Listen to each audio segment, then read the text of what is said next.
नमस्कार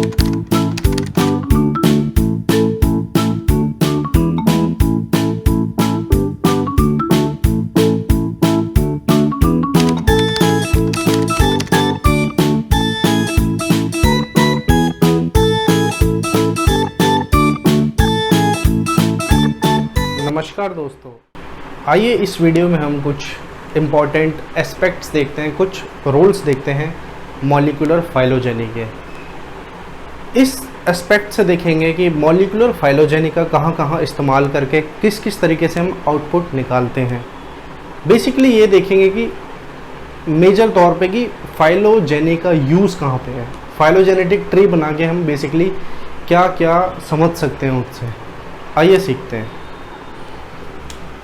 तो जैसे कि हेडिंग आपको दिख रही है, रोल्स ऑफ फाइलोजेनी। तो फाइलोजेनी की बात हो रही तो कौन सी? Molecular phylogeny. मॉलिक्यूलर फाइलोजेनी, ठीक है।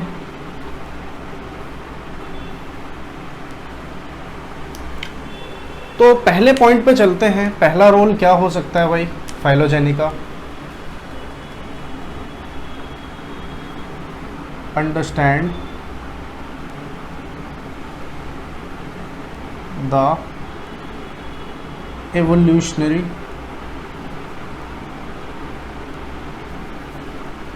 history of an organism।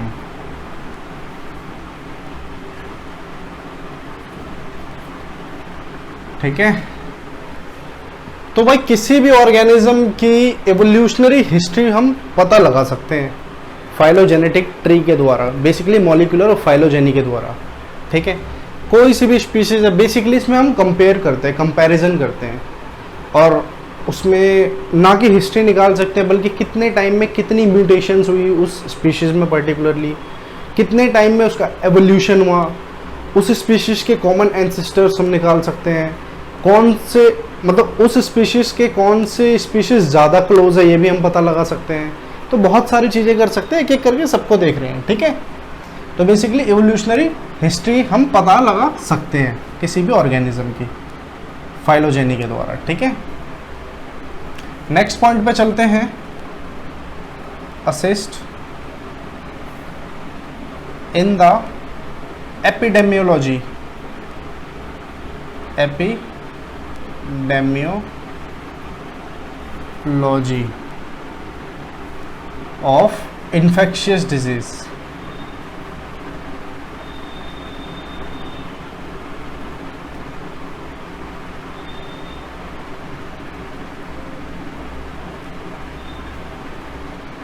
and genetic defects।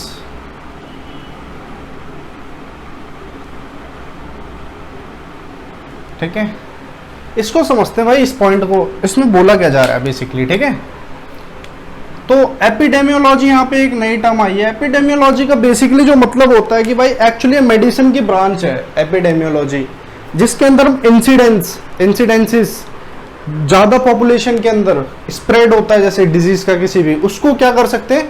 Study कर सकते हैं, ठीक है, जो कि इन्फेक्शियस डिजीज की हो। बेसिकली इन्फेक्शियस डिजीज ज़्यादातर कम्युनिकेबल होती हैं, कम्युनिटी पे स्प्रेड होती है बहुत ज़्यादा, ठीक है। जैसे for example covid, it is an infectious disease, ठीक है।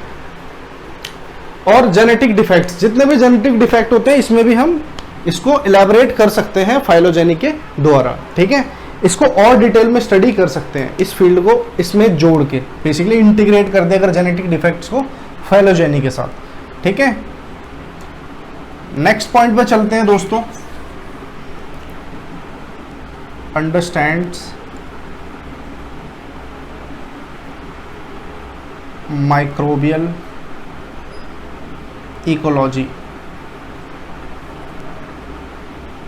ठीक है। माइक्रोबियल इकोलॉजी में भी इसका बहुत बड़ा रोल है, किसका भाई? फाइलोजेनी का, ठीक है। 12th क्लास से हम पढ़ते हुए आ रहे हैं। तो नेक्स्ट पे समझते हैं। और भाई किस में है? बायोडाइवर्सिटी स्टडीज,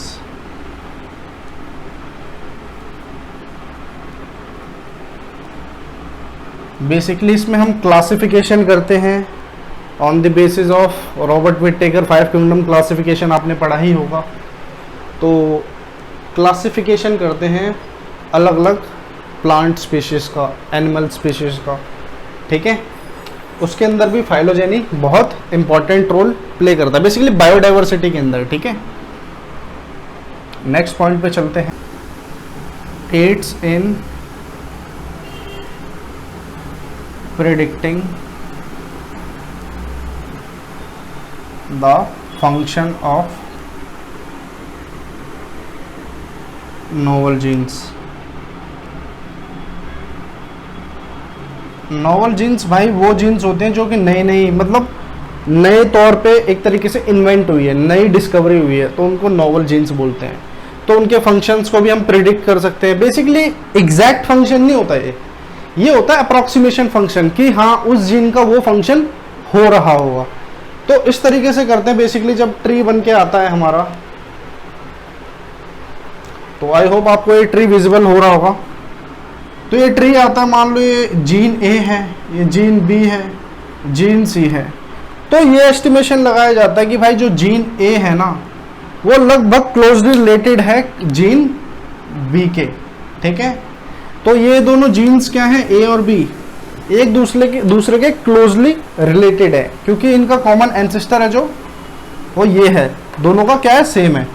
आपको फाइलोजेनेटिक ट्री इतना इजी तरीके से समझाऊंगा दोस्तों कि आप बस बोलोगे कि मजा ही आ गया, ठीक है। ए और बी क्या है, क्लोजली रिलेटेड है। तो सपोज करो ए हमारी कोई नई जीन होती, तो अगर ट्री ऐसा आ रहा होता तो ए किसके रिलेटेड है भाई, बी से क्लोजली रिलेटेड है। तो ये माना जाता है कि ए का भी फंक्शन जो होगा वो लगभग सिमिलर होगा किसके फंक्शन के, बी जीन के। तो इस तरीके से हम एज एन अप्रोक्सीमेशन देखते हैं, ठीक है। लास्ट पॉइंट पे चलते हैं भाई। Map the pathogen strain diversity for vaccines, ठीक है। तो ये हो गया भाई last point. Map the pathogen के स्ट्रेन्स होते हैं ना हमारे, अलग अलग पैथोजन के अलग अलग स्ट्रेन्स होते हैं, ठीक है। उनकी वैक्सीन्स को भी डिस्कवर कर सकते हैं बेसिकली हम। जैसे एग्जांपल देता हूँ मैं आपको, मैंने पिछली वीडियो में वैसे एग्जांपल एक दे रखा है, आप उससे भी समझ सकते हो, ठीक है। ये मान लो कोई फाइलोजेनेटिक ट्री है, ये कोई डिजीज ए है, ये कोई डिजीज बी है और ये कोई डिजीज सी है, ठीक है।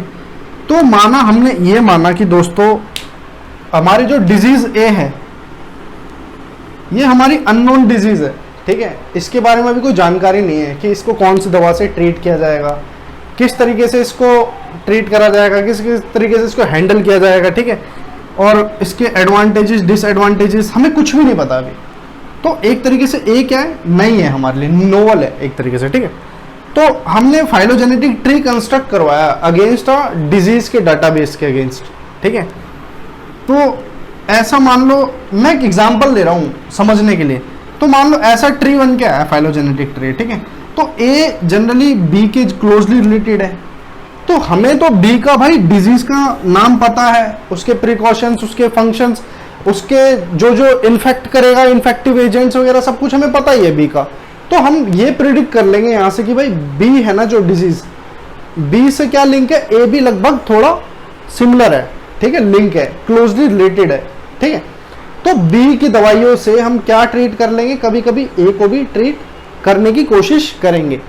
तो यही पॉइंट कह रहा है map the pathogen strain diversity for vaccines.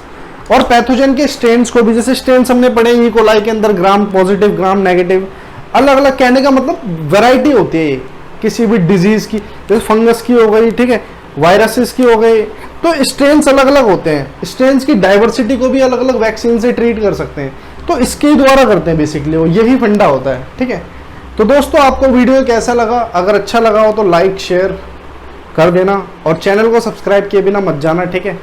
यार दोस्तों ऐसी वीडियो बनाने के लिए ना यार बहुत मेहनत करनी पड़ती है, ठीक है।